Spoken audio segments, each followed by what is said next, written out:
उत्तर प्रदेश शासन के मुख्य सचिव दुर्गा शंकर मिश्र आज बरेली के दौरे पर हैं। इस दौरान आंवला पहुंचे मुख्य सचिव ने नगर के हालातों को देखा और समझा कि पिछले 40 सालों में आंवला में किस तरह विकास कार्यों के साथ बदलाव हुआ है। मुख्य सचिव ने एसडीएम आंवला और नगर पालिका स्टाफ से मुलाकात की। इस दौरान पुराने साथियों से मिलकर वह भावुक हो उठे। वहीं उन्होंने अपनी पुरानी यादें भी साझा करते हुए कहा कि जिस समय वह आंवला तहसील के एसडीएम थे तो उन्होंने वहां एक आंवला का पेड़ लगाया था, जिसे आज गायब देखकर उन्होंने नाराजगी जाहिर की है। वहीं मुख्य सचिव ने नगर के स्वर्ण पैलेस में आयोजित सम्मान समारोह और प्रदर्शनी में शामिल हुए, जहां उन्होंने तमाम विभागों और सहायता समूह के स्टॉल्स पर उत्पादों को देखा और किसानों द्वारा उगाई जा रही फल और सब्जियों के बारे में भी जानकारी ली। जबकि सम्मान समारोह में मुख्य सचिव ने गणमान्य लोगों को सम्मानित किया। इस दौरान उन्होंने कहा कि साल 2047 तक हमारा देश विकसित हो जाएगा, जिसमें आंवला नगर भी अपना योगदान देगा। वहीं आंवला नगर को विकसित करने के लिए यहां के इफ्को प्लांट के अधिकारी के सुझाव पर गुजरात के इफ्को प्लांट कलोल से जोड़कर नई रणनीति बनाने की बात कही। तो आज जो हमारे देश में जिस प्रकार से पूरे देश में परिवर्तन हो रहा है, हमारे प्रदेश में जैसे परिवर्तन हो रहा है, परिवर्तन करने वाला कौन है? हम आप। हमारे और आप में अगर सोच में परिवर्तन हो जाए तो देश का कोई भी चीज असंभव नहीं।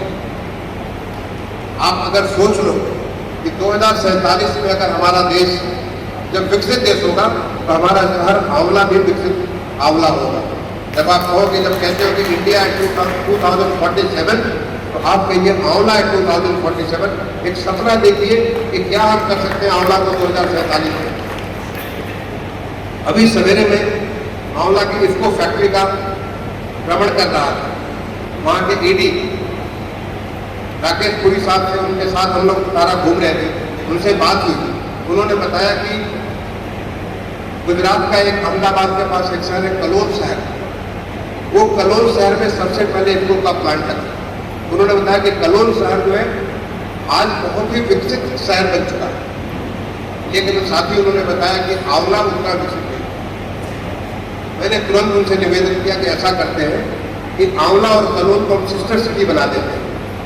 और मैं आदेश करूंगा, हमारे प्रमुख सचिव जो अर्बन के हमारे प्रमुख, उनका आदेश करूंगा इन दोनों शहरों को हम एक सिस्टर सिटी बना देते हैं। यहाँ की माननीय अध्यक्ष जी है, यहाँ के जो ईओ हैं, यहाँ के जो अधिकारी, ये अधिकारी वहाँ जाओ, उनके साथ एमओयू करें, उनके लोग यहाँ आए और देखें कि अगर उस शहर में वहाँ पे इफ्को के प्लांट बनने से अगर वो शहर इतना बढ़िया आगे बढ़ सकता है तो हमारा शहर क्यों नहीं आगे बढ़ सकता। एक बार आप निर्णय लीजिए, देखिए कि फिर वो निर्णय तो एक भगवान की सत्ता है, भगवान की सत्ता आपके साथ हो जाएगी, अपने आप पूरा होगा। मुझे बहुत विश्वास है, क्योंकि मैं तो गाँव का रहने वाला एक साधारण पेड़ के नीचे पढ़ने वाला बच्चा हूँ, जो पेड़ के नीचे पढ़ाई अपने हमने शुरुआत की।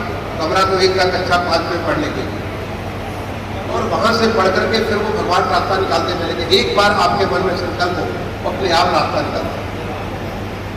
आपके यहाँ इतने सारे लोग हैं, मैं तो धन्यवाद देना चाहूँगा। एक मेरे कॉल के ऊपर जो सुभाष इंटर कॉलेज, जहाँ पे फर्नीचर नहीं होता, बाउंड्री नहीं, मैंने लोगों को एक बार कॉल किया कि क्यों नहीं हम सब लोग मिल करके पढ़ते, तो हमारे ही बच्चे हैं, चाहे तुम्हारा बच्चा हो, हमारा बच्चा है तो अपना ही बच्चा। अगर हमारे बच्चे को जमीन में बैठ करके पढ़ना पड़ रहा हो, कितनी तकलीफ हो, वो बच्चा आगे क्या सोचे? क्यों नहीं उसके लिए बेंच और चेयर बना दिया जाए, डेस्क बना दिया जाए। और मेरे उस कहने के बाद तमाम लोग खड़े होकर के, मैं आज याद करना चाहूँगा, यहाँ पे उषा शर्मा जी उस समय, और उषा और सुधाले हुआ करता था, उनको मैं याद करना चाहूँगा। बड़ी पवित्र महिला हुआ करती थी।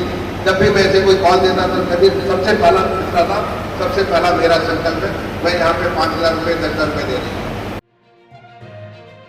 वहीं इसके बाद मुख्य सचिव दुर्गा शंकर मिश्र ने नगर पालिका परिषद सुभाष इंटर कॉलेज और दिनेश तिवारी इंटर कॉलेज में वृक्षारोपण किया। इस दौरान उन्होंने आंवला में श्री सुभाष इंटर कॉलेज की व्यवस्थाओं के लिए योगदान देने वाली नगर के उषा औषधालय की उषा शर्मा समेत तमाम नगरवासियों को याद किया।